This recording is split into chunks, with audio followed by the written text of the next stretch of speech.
Hello and welcome to Vision Vibes.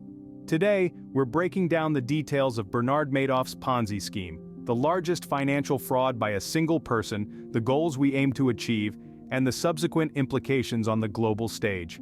Before we dive in, don't forget to subscribe, hit that notification bell, and give this video a thumbs up if you're ready to explore this multifaceted journey with us. Has it ever crossed your mind how one individual could concoct the most colossal financial scam in recorded history? Welcome to the world of Bernard Madoff, a figure who stepped into the complex sphere of finance with nothing more than a handful of hard-earned savings and a vision. Madoff's humble beginnings were marked by sheer perseverance and unwavering commitment. He started his journey in finance armed with tenacity and a fierce work ethic, elements that laid a solid foundation for his eventual rise to prominence in the industry. Born to working-class parents, Bernard Madoff experienced the harsh realities of life early on. His struggles, coupled with his strong determination to rise above his circumstances, nudged him towards the world of stocks and securities. Madoff's early career saw him taking on multiple jobs, each experience honing his financial acumen and understanding of market dynamics. At the dawn of the 60s, Madoff, with a modest investment of $5,000, a sum he earned from his time as a lifeguard and sprinkler installer, birthed Bernard L. Madoff Investment Securities, LLC. The firm took its baby steps in the finance world as a penny stock trader, with Madoff himself executing trades through the National Quotation Bureau's pink sheets. From its inception, the firm upheld a strong sense of integrity, working towards the singular goal of providing superior for its investors. Over the years, Madoff's firm blossomed from a penny stock trader to a highly respected entity in the finance world. It became a beacon of the American dream, a symbol of what relentless hard work, determination, and a dose of good fortune could manifest. But the firm's growth was not the only thing escalating. Tucked away in the recesses, this burgeoning empire, an unfathomable secret was growing, a secret that would shake the foundations of the world's financial landscape. At the heart of Madoff's operations was a dangerous and intricate web of deception. Now, let's delve into the core of this web, the Ponzi scheme. Named after Charles Ponzi, an Italian swindler from the early 20th century, a Ponzi scheme is a form of fraud that promises investors high returns with little risk. The catch? The returns are not generated through legitimate investments, but rather paid out from the funds of new investors lured into the scheme. This is exactly how Madoff operated. He promised consistently high returns, sometimes even when the stock market was in a slump. This made his investment firm incredibly attractive to investors, who were more than willing to part with their money in the hopes of reaping the promised rewards. But here's where the deception gets deeper. The money from these new investors didn't go into any legitimate investments. No stocks, no bonds, nothing of that sort. Instead, Madoff used these funds to pay off the older investors, creating the illusion that his firm was generating high returns. This cycle of deceit continued, with new money coming in to pay off the old. It was a house of cards, a ticking time bomb just waiting to explode.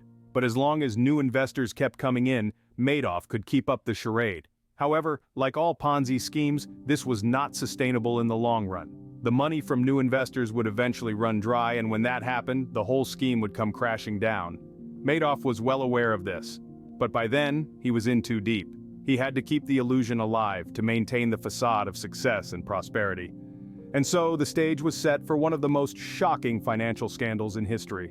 In a world where financial markets are often unpredictable, Madoff's promise of consistent high returns was a siren song that many investors found impossible to resist. It wasn't just the promise of high returns that made Madoff's scheme so enticing. It was the consistency, the assurance that regardless of how the market was performing, Madoff's investments would yield positive results. This was particularly appealing during market downturns, when other investments were floundering. Madoff's scheme seemed like a safe haven, a surefire way to keep one's money growing. But there was more to Madoff's allure than just his promise of high returns. There was his reputation. A respected figure in the finance industry, a former chairman of NASDAQ. He had charisma and confidence, traits that made him seem trustworthy and reliable. His charm and affability were instrumental in drawing people into his scheme, making them believe that they were investing in a sure thing. Word-of-mouth marketing played a crucial role in attracting new investors to Madoff's scheme. Existing investors, thrilled with their consistent returns, were eager to spread the word about Madoff's investment firm. They recommended him to their friends, their family, their colleagues.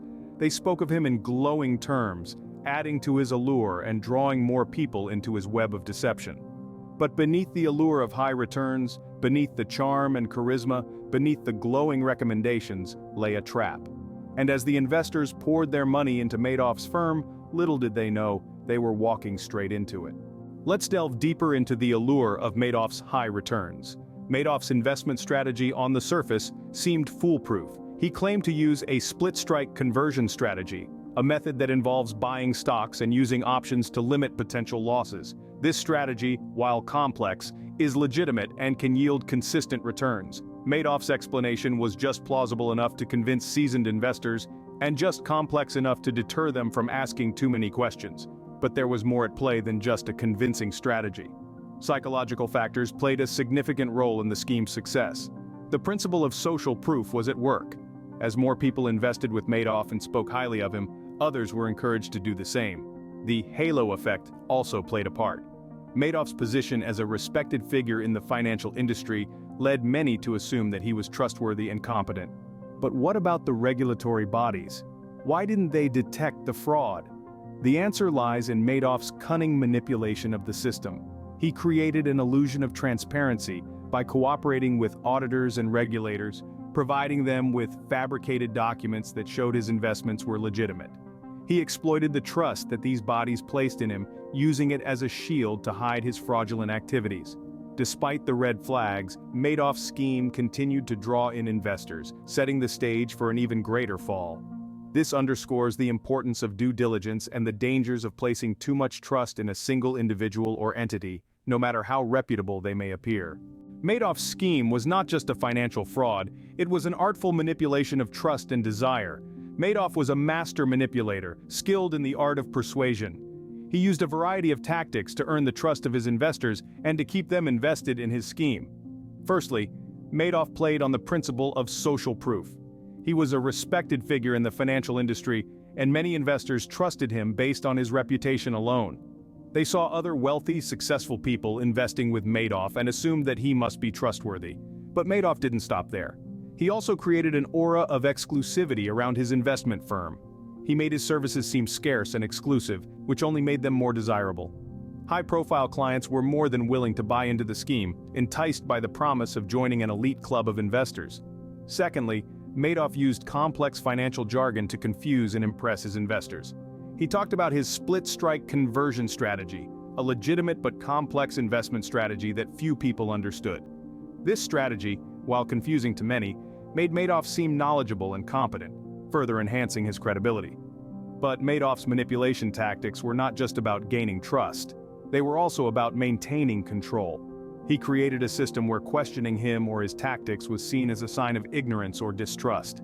He cultivated an environment where investors felt privileged to be included and were too intimidated or embarrassed to ask too many questions. These manipulation tactics were key to the success of Madoff's scheme. They allowed him to draw in investors, keep them invested, and prevent them from asking too many questions. But these tactics were also a double-edged sword. They created an unsustainable situation, a house of cards that was destined to fall. As we'll see in the next scene, Madoff's high life was not as it seemed. Behind the glitz and glamour, his empire was crumbling. As we dive deeper into Madoff's manipulation tactics, it's crucial to understand the power of social influence. In this scene, we'll explore how Madoff exploited the principle of social proof, a psychological phenomenon where people mimic the actions of others in an attempt to reflect correct behavior. In the realm of investments, this principle can be incredibly powerful. When people see their peers profiting from an investment, they are more likely to invest themselves. Madoff leveraged this principle to its fullest extent, creating a snowball effect of investments. He initially targeted high-profile clients knowing that their investments would attract others. He created an aura of exclusivity around his firm, making it seem like a privilege to invest with him. This scarcity only increased the desire to be part of Madoff's investment club. Real-life examples of Madoff's use of social proof abound. For instance, when he secured investment from renowned figures like Steven Spielberg, it served as a powerful endorsement of his scheme. Moreover, Madoff's own reputation as a former NASDAQ chairman provided a strong social proof. His investors thought if someone as successful and knowledgeable as Madoff is confident in this investment, it must be a good one. This blind faith, fueled by social proof, enabled Madoff to maintain his elaborate Ponzi scheme. But as we move towards the next scene, we'll see that even the most glamorous facades can't hide the truth forever. The high life Madoff was living was a smokescreen, a deceptive cover for the shaky foundation his empire was built on. In this scene, we're going to focus on another crucial element that played into Madoff's deceptive game: media and public perception. As we've already discussed, social influence was a significant factor in Madoff's success, but what magnified this influence to an even greater extent? The role of media and public perception. Media outlets, famous for their influence on public opinion, played an unintentional yet significant role in Madoff's scheme. News of high-profile investors and their success with Madoff's firm spread like wildfire, thanks to the media. This not only increased the allure of Madoff's scheme, but also reinforced the social proof we discussed earlier. Public perception, too, was a powerful tool in Madoff's arsenal. As news of his high returns and elite clientele spread, the public's perception of Madoff and his investment firm grew increasingly positive. This, in turn, attracted more investors, who were swayed by the public's approval of Madoff's scheme. A case in point is the Madoff effect on charities.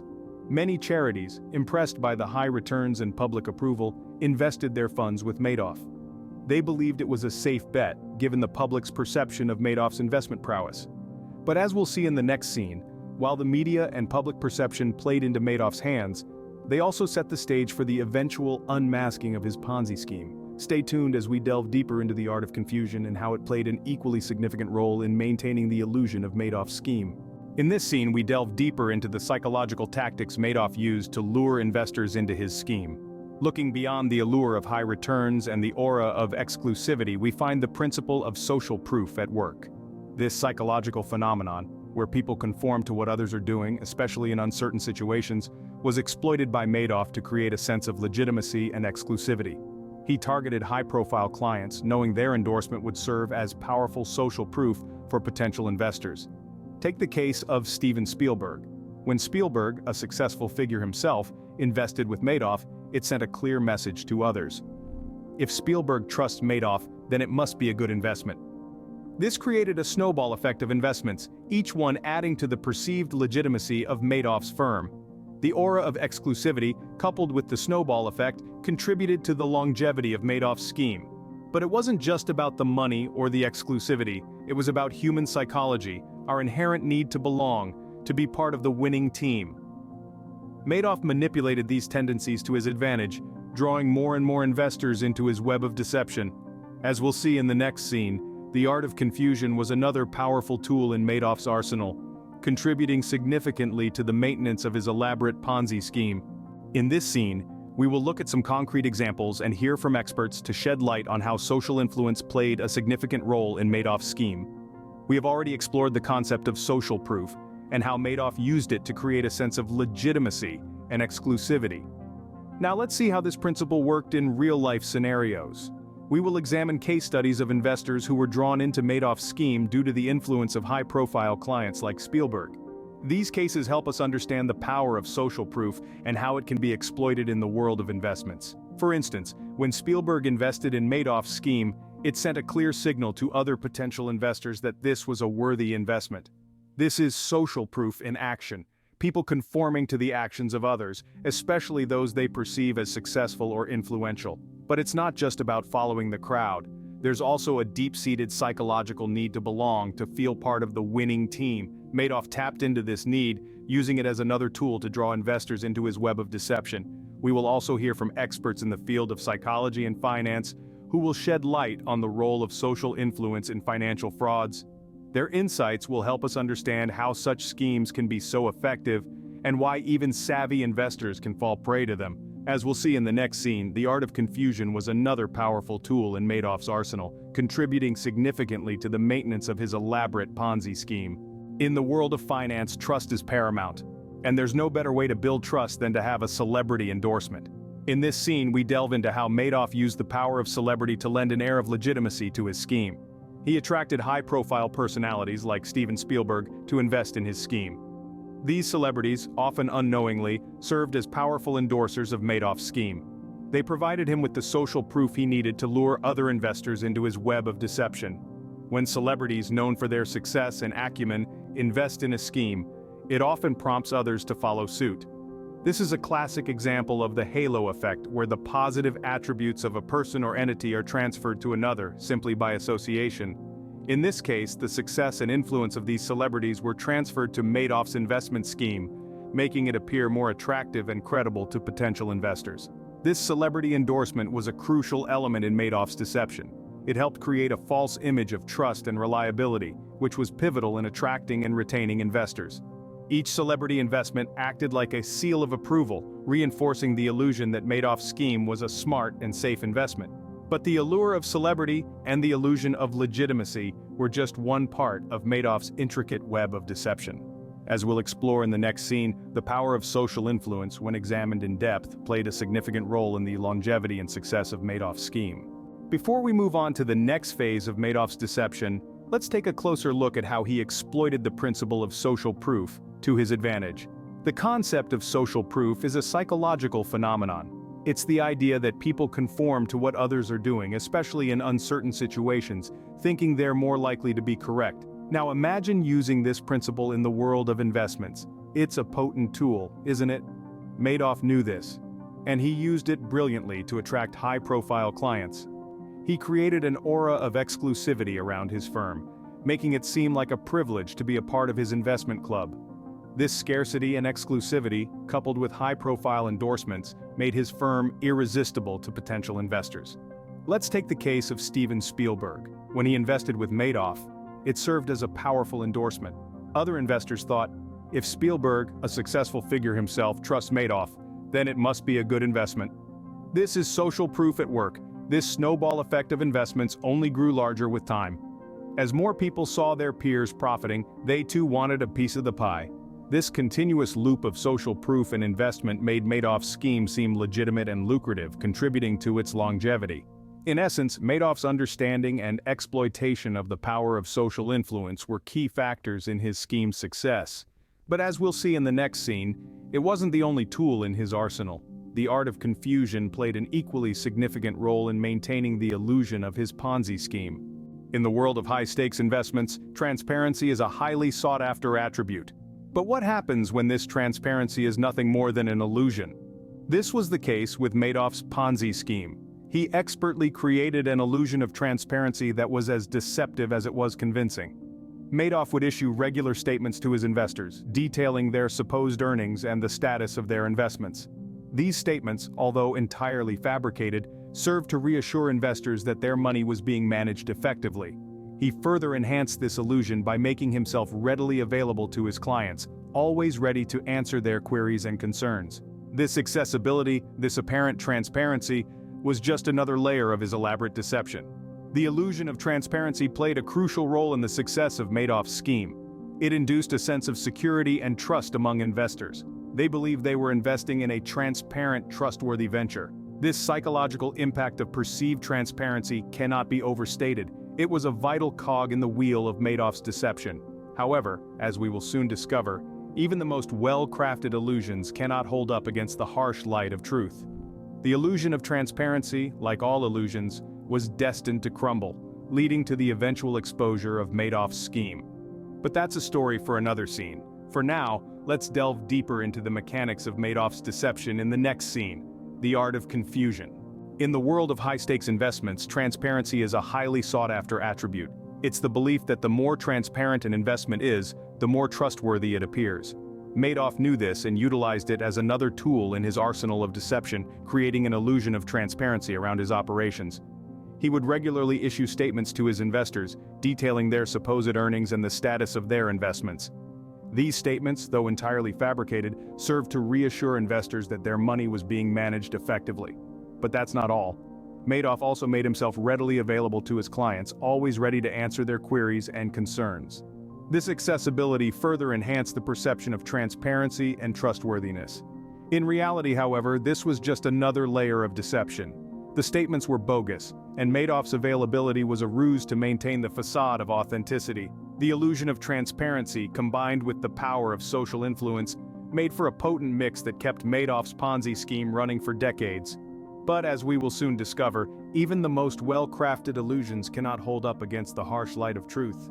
As we delve deeper into the twisted web of deception, we find ourselves at the crossroads where illusion meets reality. Madoff was not just a master of illusions, he also knew how to maintain a semblance of reality. He had created a reputation for himself as a financial wizard, a genius who had cracked the stock market code. This reputation was so strong that it created a halo effect, overshadowing any doubts or inconsistencies that might have otherwise raised red flags.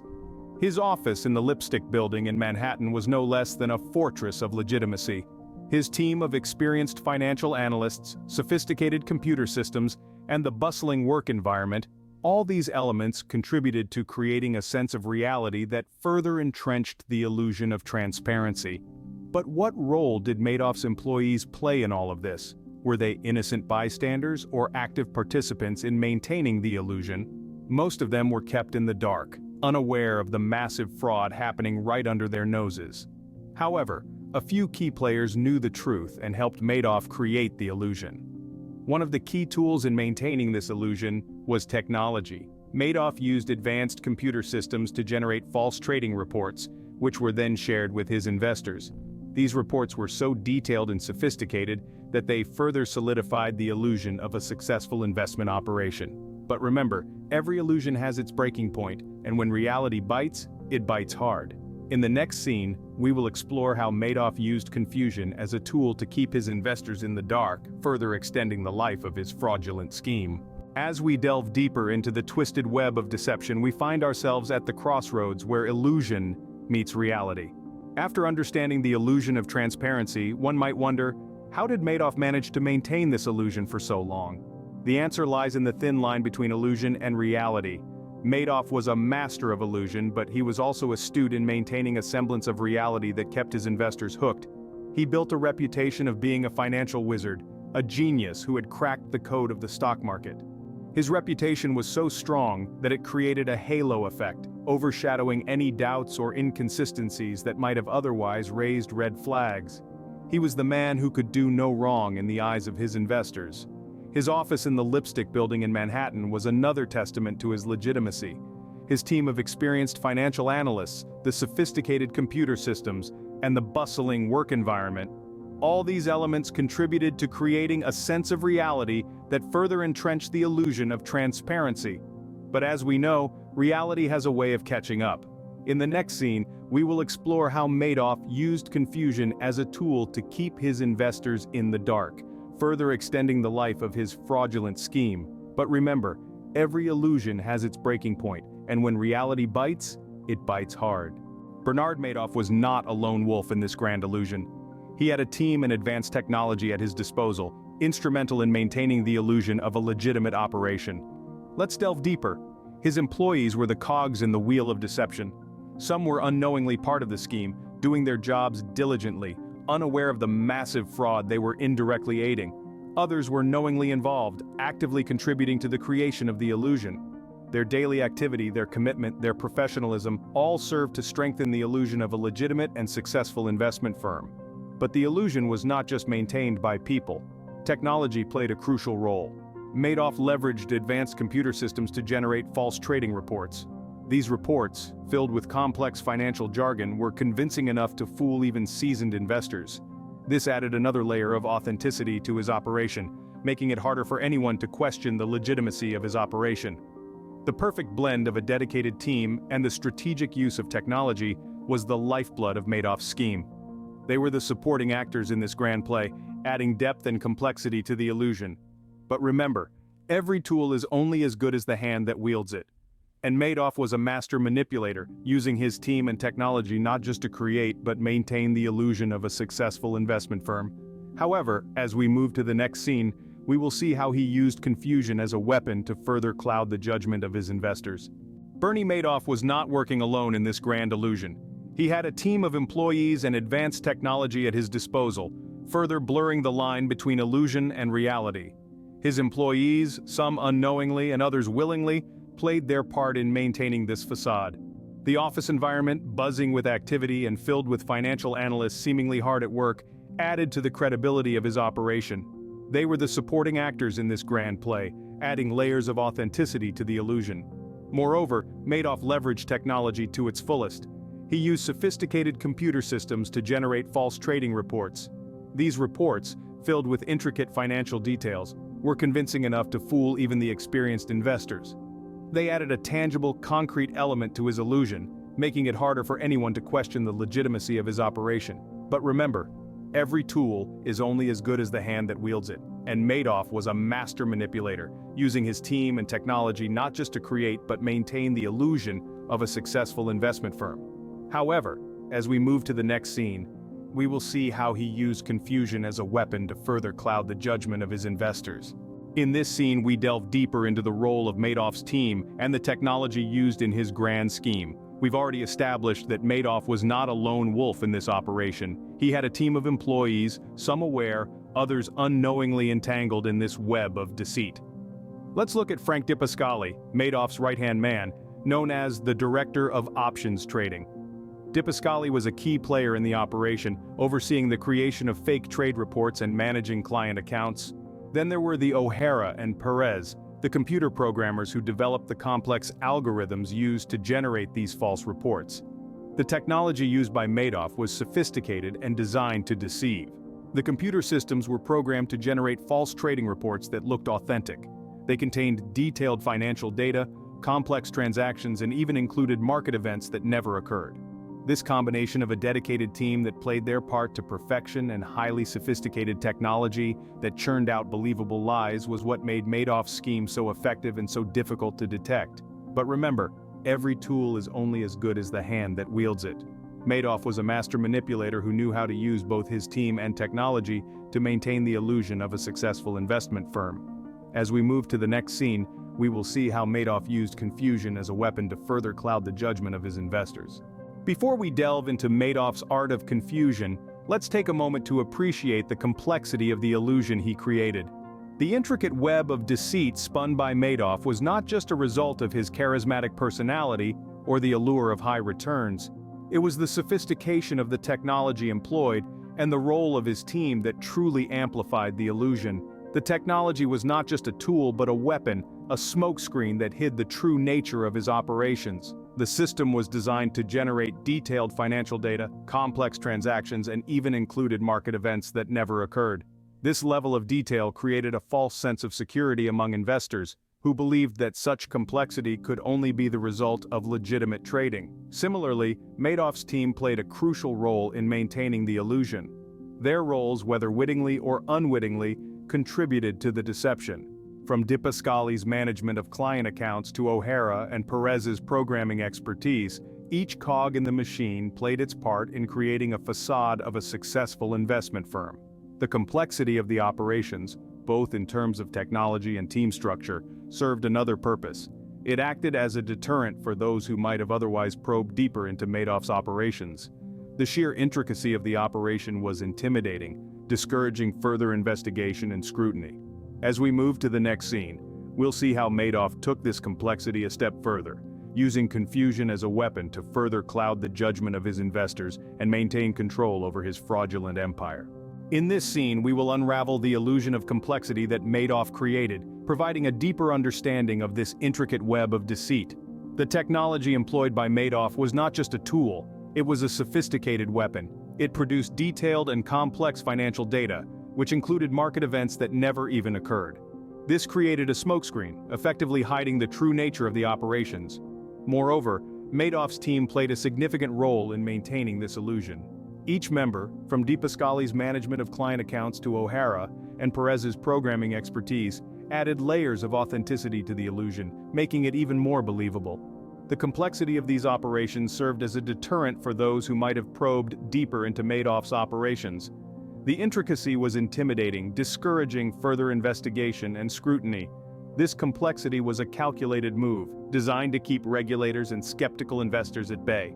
As we move to the next scene, we'll see how Madoff took this complexity a step further, using confusion as a weapon to further cloud the judgment of his investors and maintain control over his fraudulent empire. Having seen the illusion of complexity, we now delve deeper into another level of Madoff's intricate web of deceit. One of the key elements that contributed to the complexity of Madoff's operations was his use of offshore operations and shell companies. These entities served to muddy the financial trail, making it even more difficult for regulators and auditors to detect the fraud. Madoff cleverly used these offshore entities to create an additional layer of complexity and security. By routing transactions through these companies, he was able to further conceal the true nature of his operations. These offshore entities, with their own separate legal identities, added to the veil of legitimacy and complexity. The transactions appeared to be genuine, and the source of funds became increasingly difficult to trace. Moreover, Madoff's sons, Mark and Andrew, who were involved in the business, played a significant role in maintaining this facade. Their involvement in the business, despite their claims of ignorance about the fraud, added a layer of credibility to the operations. This effectively helped to deflect potential scrutiny and suspicion. However, as we'll discover in the next scene, these offshore operations and shell companies were not the only tools Madoff used to maintain his illusion. He took this complexity a step further, using confusion as a weapon to further cloud the judgment of his investors and maintain control over his fraudulent empire. In this scene, we'll go beneath the surface of the offshore operations and shell companies, unmasking the illusion that Madoff so expertly crafted. We begin with a closer look at the offshore operations. These weren't just random companies, they were carefully chosen and strategically placed. What seemed like a global network of independent financial entities was, in reality, a well-orchestrated charade. Madoff would route transactions through these offshore companies, creating an illusion of international activity and legitimacy. Next, we delve into the shell companies. These were entities with no real operations or assets, existing only on paper, yet they played a crucial role in the Ponzi scheme. They added layers of complexity, making it harder for anyone to trace the flow of funds. They also offered a veil of respectability. After all, why would a company with international operations be involved in anything illicit? The involvement of Madoff's sons, Mark and Andrew, added another layer of credibility. Despite their claims of ignorance, their roles within the company and their dealings with the shell companies raised questions about their complicity in the fraud. This involvement, whether witting or unwitting, helped to maintain the facade and deflect potential scrutiny and suspicion. In the end, offshore operations and shell companies were not just tools for deception, they were integral components of Madoff's elaborate illusion, intricately woven into the fabric of his Ponzi scheme. Yet, as we'll see in the next scene, these were not the only tools in his arsenal. He also mastered the art of confusion, using it as a weapon to further cloud the judgment of his investors and maintain control over his fraudulent empire. Having unmasked the offshore illusion, we now delve deeper into the intricate web of deception that Madoff spun. This network of deceit was not just a few strands of lies, but a complex tapestry of manipulation and misinformation woven with expert precision. Madoff's offshore operations and shell companies were part of this, but he also used other tools to maintain the illusion. False documents, doctored records, and fabricated trades were all part of his arsenal. He even manipulated the timing of his trades to coincide with market fluctuations, giving the impression of savvy investing. This scene will also shed light on the role of Madoff's feeder funds. These were investment vehicles that funneled money into his Ponzi scheme, often without the knowledge of the individual investors. These feeder funds served a dual purpose. They increased the volume of funds flowing into the scheme, and they added another layer of distance between Madoff and the individual investors. This distance made it harder for investors or regulators to trace the path of the funds and uncover the deception. As we move from this scene to the next, we'll see how Madoff took this complexity a step further, using confusion as a weapon to further cloud the judgment of his investors and maintain control over his fraudulent empire. As we peel back the layers of deception, we encounter yet another tool in Madoff's manipulation kit: the art of confusion. Madoff was a master of using complex financial jargon to befuddle and impress his investors. By throwing around terms like split-strike conversion strategy and collateralized mortgage obligations, he created an aura of financial wizardry around himself. This tactic served two purposes. First, it gave the impression of deep expertise and credibility. After all, if Madoff could navigate these intricate financial strategies with such ease, he must truly be an investment savant, right? Second, it acted as a smokescreen. The more complex the jargon, the less likely investors were to ask probing questions. It's an unfortunate truth that many people feel intimidated by complex financial language and are hesitant to ask for clarification for fear of appearing ignorant. This fear of asking questions provided Madoff with the perfect cover. His investors, dazzled by his seeming expertise and confused by his intricate strategies, were less likely to probe into the details of his operation. In essence, through the art of confusion, Madoff maintained control over his investors and kept his Ponzi scheme running smoothly. But as we'll see in the next scene, there's a limit to how long one can live the high life on a foundation of lies. Scene 3, the birth of the Ponzi scheme, begins with Madoff's deceit in full play. Madoff was reveling in unchecked opulence, unbeknownst to his unsuspecting investors. At the pinnacle of his plot, Bernard Madoff wasn't merely a Wall Street magnate, but a certified partaker in the flashiness and allure of the high life. His modus vivendi was as lavish as the profits he pledged his clients. From luxury yachts, personal aircraft, to beachfront estates in Hamptons and Palm Beach, Madoff was living in the lap of luxury. His affluence was not just an endorsement of his success, but also lured high-profile clients to his Ponzi plot. Celebrities, sports stars, and even nobility got ensnared in Madoff's stratagem, beguiled by the lure of stable, impressive returns. However, the high life for Madoff was more than just luxury. It was a disguise, a distraction that reinforced the mirage of success and legitimacy. The more Madoff flaunted his wealth, the more his clients had faith in him. After all, who wouldn't trust a man with the appearance of a golden touch? Still, even amid the sparkle and the opulence, there were warning signs. Financial experts and cynics raised doubts about Madoff's constant profits, particularly during market slumps.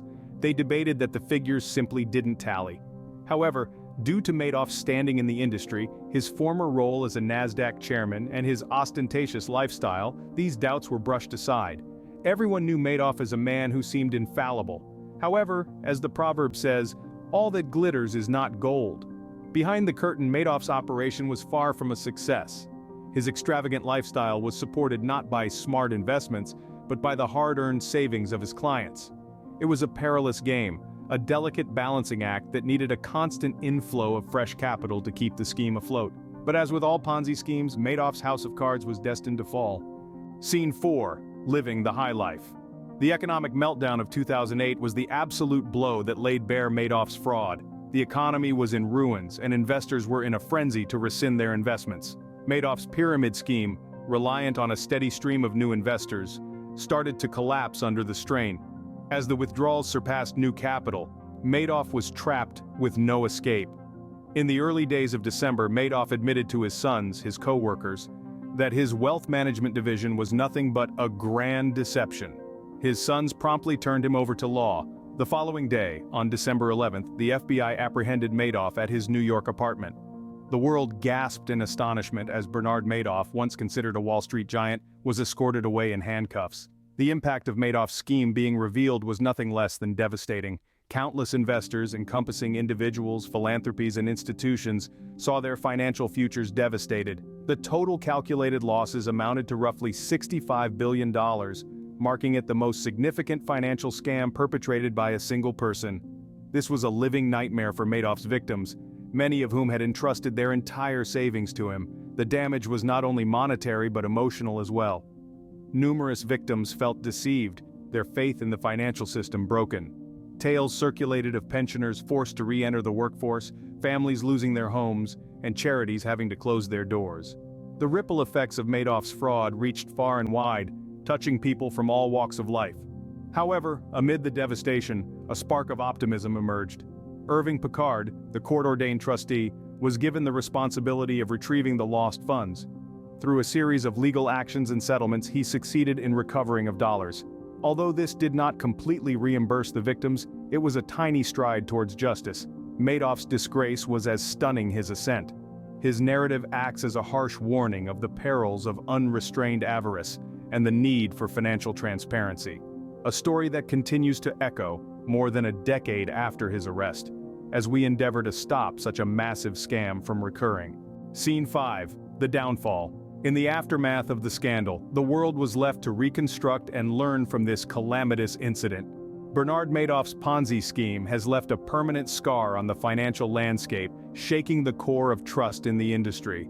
The legal fallout was significant. Madoff himself was sentenced to 150 years behind bars, a resounding statement against financial fraud. However, the retrieval of funds turned out to be a task of Herculean proportion. billions vanished, and while attempts were made to compensate victims, many only received a minuscule part of their preliminary investments, a harsh lesson on the devastating force of greed. But from the ruins of this catastrophe, a glimmer of hope emerged. The financial sector saw extensive reforms. Regulatory entities worldwide strengthened their supervision, setting up more rigorous controls to avert such a disaster from reoccurring. Transparency and accountability became the order of the day. Perhaps the most significant takeaway was a timeless one, reminding everyone about the essence of due diligence. The Madoff scandal highlighted the need for investors to scrutinize their investments meticulously, to inquire and to be cautious of returns too steady to be credible. It also served as a stark warning of the perils of unrestrained greed. Madoff's scheme exploited the craving for quick and effortless returns, a lure that can mislead even the most experienced investors. It served as a reminder that in the realm of finance, there are no easy routes to wealth, and that thoroughness, patience, and honesty are the foundations of successful investing. In conclusion, the Madoff scandal was a bitter pill for the financial sphere, but it was also an alarm bell, a reminder of the need for constant vigilance and suspicion in the face of seemingly lucrative promises. Remember, if it appears too good to be true, it probably is. Scene 6. The aftermath and lessons learned. What insights can we gather from the tale of Bernard Madoff? Essentially, we've delved deep into the existence of a man responsible for the most significant financial scam conducted by an individual in history. From the genesis of his duplicity, the conception and growth of his notorious Ponzi scheme, we've traversed it all. Bernard Madoff lived a life of extravagance, sustained by the misguided confidence of thousands. Nevertheless, as we've observed, such existence built on falsehood and betrayal is untenable. The collapse was unavoidable and the consequences were catastrophic for many. This narrative emphasizes the significance of thorough examination. Investors, regardless of their size, must remain alert, seeking clarity and understanding about their investments. We've also witnessed the harsh aftermath of financial fraud, not only for the fraudster but for those victims who lost their life savings, their faith in the system, and on occasion, their entire lives. Ultimately, Bernard Madoff's narrative stands as a grave reminder of the disastrous effects of financial fraud and the pivotal role of transparency in the financial realm.